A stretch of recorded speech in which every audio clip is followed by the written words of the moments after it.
शाम के यही 6 बज रहे थे। वेदा, अविनाश और निरंजन सिक्किम पहुंच गए थे। एयरपोर्ट से बाहर निकलते ही वेदा ने गहरी सांस ली और जो सुगंध, जो ताजगी उन्हें वहां पर महसूस हुई, आज तक उन्हें ऐसी ताजगी कहीं भी महसूस नहीं हुई थी। पहाड़, पेड़, तालाब, कितना सुंदर है सिक्किम, उन्होंने मन में सोचा। उतनी देर में अविनाश और निरंजन पीछे से आते हैं।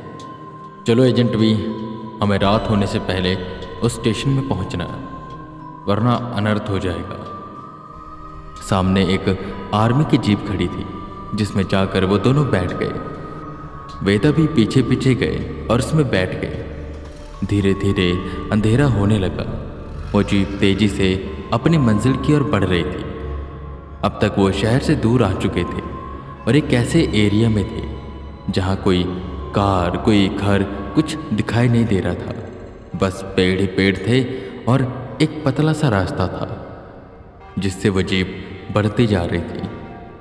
वो पूरा इलाका जंगली इलाका था, जहाँ आस पास से उन्हें जानवरों की, कीड़ों की आवाज़ें सुनाई देने लग गई थी। वेदा विंडो नीचे किए बस बाहर की हवा का मज़ा ले रहे थे कि तभी निरंजन ने कहा, अंगद, शीशा ऊपर कर लो और दरवाजे को अच्छे से लॉक।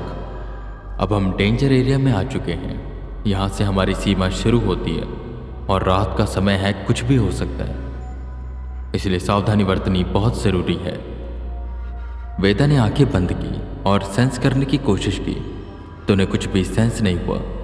वहाँ पर कोई नेगेटिव पावर अभी थी तो नहीं, पर खैर उन्होंने शीशा नीचे कर लिया और बस बाहर की ओर देखने लगे कि तभी उन्हें एक बड़ा भालू दिखाई दिया जो पेड़ को खरोच रहा था। और जैसे जीप वहाँ से गुजरी तो वो उनकी ओर देखने लगा। देखा अंगद, इसलिए मैंने कहा था, यहाँ पर बहुत जानवर हैं जो सीधा तुम पर आकर हमला कर सकते हैं। ड्राइवर, कार तेजी से चलाओ, अंधेरा हो चुका है और हमें काफ़ी लेट हो रहा है। निरंजन ने ऑर्डर दिया, जिस पर ड्राइवर ने जीप की रफ्तार बढ़ाई और थोड़ी देर बाद वो सब एक गेट के सामने पहुंच गए, जहां पर 3 आर्मी वाले खड़े थे जिनके हाथों में बड़ी बड़ी बंदूकें थी। वो आए, उन्होंने जैसे ही अविनाश को देखा सैल्यूट किया और जीप को अंदर जाने दिया। वो एक मिलिट्री बेस था। वेदा ये देख बिल्कुल हैरान थे, क्योंकि निरंजन कह रहा था कि वो सीधा उस स्टेशन पर जाएंगे, तो वो यहाँ पर क्या करने आए थे। वेदा उनके पास गए और बोले, सर, आप तो कह रहे थे कि हम सीधा स्टेशन पर जाएंगे, पर ये तो आपका मिलिट्री बेस है। जिस पर निरंजन वेदा से कहते हैं, अंगद, हम इस वक्त वहाँ पर नहीं जा सकते।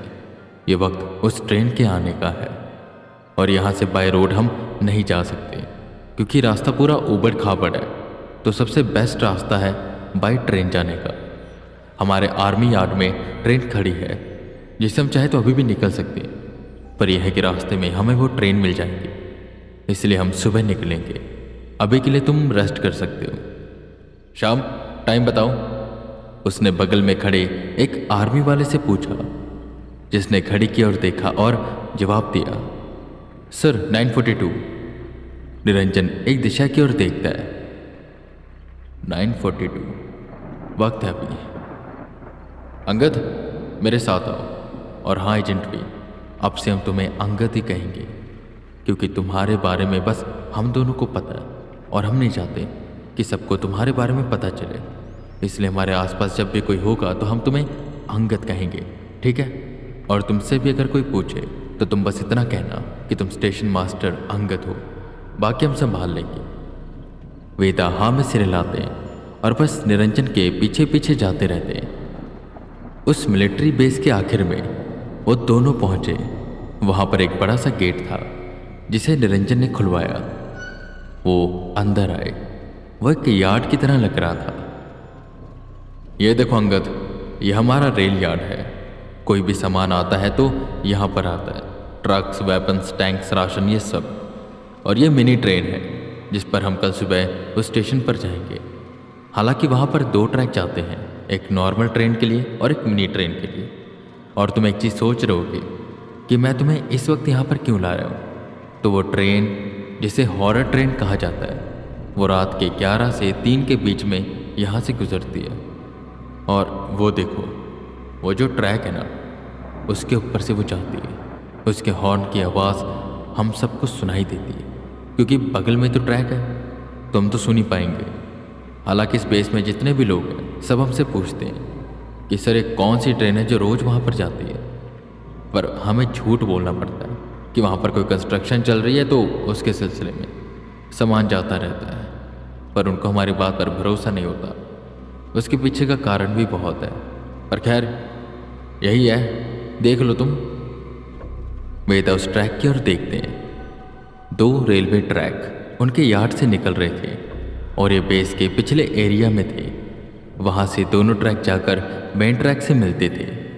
एक ट्रैक छोटा था जो शायद मिनी ट्रेन के लिए था, और एक ट्रैक बड़ा जो शायद नॉर्मल ट्रेन के लिए। वेदा काफ़ी परेशान थे कि आखिर ऐसी कौन सी ट्रेन हो सकती है जिसे कोई अगर देख ले तो मारा जाए। वो थोड़ा आगे गए। टॉर्च से उन्होंने ट्रैक की ओर देखा। आसपास का एरिया देखा तो बस पेड़ थे, पहाड़ थे और उसके अलावा कुछ भी नहीं। वो थोड़ा ट्रैक के पास गए, पर जैसे ही वो बेस के बॉर्डर से थोड़ा बाहर हुए, उन्हें उल्टियाँ आने लगी। नेगेटिव पावर वहाँ पर हद से ज़्यादा थी। वो पूरा ट्रैक वेदा को खून से सना हुआ दिखाई दे रहा था। वेदा ज़मीन पर घुटने के बल बैठ गए। उन्हें विजन्स आने लगे कि कोई कटे अंगों को ट्रैक पर बिछा रहा है, तो कोई उसे आकर खा रहा है। एक ट्रेन तेजी से आते हुए उन अंगों को मसलते हुए एक दिशा की ओर जा रही है, जिसमें बस भूत ही भूत बैठे हुए हैं। और वेदा देखकर काफ़ी घबरा रहे थे। उनके इस विजन्स की वजह से उनका सर दर्द होने लगा। इतनी देर में निरंजन और बाकी सब आकर वेदा को उठाते, उन्हें टेंट में लेकर जाते हैं। वहाँ पर निरंजन और अविनाश वेदा के बगल में बैठे हुए थे। वेदा अपना सर पकड़े बस लेटे हुए थे। उन्हें दवाई दी गई, पर फिर भी उन्हें राहत नहीं मिली। तभी वेदा ने अपने बैग की ओर इशारा किया। अविनाश बैग लेकर आया। जल्दी से वेदा ने बैग खोला, उसमें से एक गंगा जल निकाला और अपने ऊपर 2-3 बूंदें छिड़की। थोड़ी देर बैठे रहे और फिर उन्हें सांस आई। अविनाश और निरंजन को कुछ भी समझ नहीं आ रहा था कि तभी निरंजन ने कहा, एजेंट वी, ठीक तो हो ना तुम? क्या हुआ है तुम्हें? देखो, यहाँ पर सांप और कीड़े बहुत हैं, तो तुम्हें अपना ध्यान रखना होगा। वेदा हल्का सा उठते हुए कहते हैं, नहीं नहीं, कोई सांप कीड़ा नहीं था। कुछ है वहाँ पर, कुछ बहुत ही खतरनाक। वो जो ट्रैक है वो एक ऐसी जगह पर जाता जो खून और इंसानी अंगों से भरा हुआ है। ये ट्रेन समस्या है। ये ट्रेन बहुत बड़ी, बहुत राज है इसके पीछे, जिनके बारे में हमें जल्द से जल्द जानना होगा। अविनाश और निरंजन एक दूसरे की ओर देखने लगे कि तभी वेदा का दिल तेजी से धड़कने लगा। ऐसा लग रहा था कि मौत उनकी तरफ आ रही है। वो बैठे यहाँ वहाँ देखने लगे। क्या हुआ एजेंट भी, सब ठीक तो है ना? अविनाश ने पूछा, जिस पर वेदा कहते हैं, कुछ आ रहा है, कुछ हमारी तरफ आ रहा है। ये बहुत ही नेगेटिव है, बहुत पावरफुल है। क्या है ये? कि तभी सबको ट्रेन के हॉर्न की आवाज़ सुनाई दी। वेदा को फिर से उल्टियाँ होने लगी। वो ट्रेन उनके बेस के पास से गुजरी और वेदा ने बहुत ही स्ट्रॉन्ग और नेगेटिव पावर सेंस करी। ऐसी पावर जिसकी वजह से वेदा की तबीयत खराब होने लग गई थी। एजेंट भी, तुम्हारी तबीयत बहुत ज़्यादा खराब हो रही है। हमें लग नहीं रहा कि तुम ये कर पाओगे। कोई बात नहीं, अगर तुम नहीं कर सकते तो हम तुम्हें कल वापस भेज देंगे और हम कोई और रास्ता देख लेंगे। तो हम कल तुम्हारे जाने का बंदोबस्त करते हैं। जिस पर वेदा बोलते हैं, नहीं, मैं ठीक हूँ और मेरे अलावा इसे कोई और नहीं कर सकता। ट्रस्ट में, ये जो पावर है बहुत नेगेटिव है। कोई ना कोई तो है वहाँ पर जहाँ पर ये ट्रेन जाती है। खैर, मैं देख लूँगा। आप सब मेरी चिंता मत करिए, मैं ठीक हो जाऊँगा।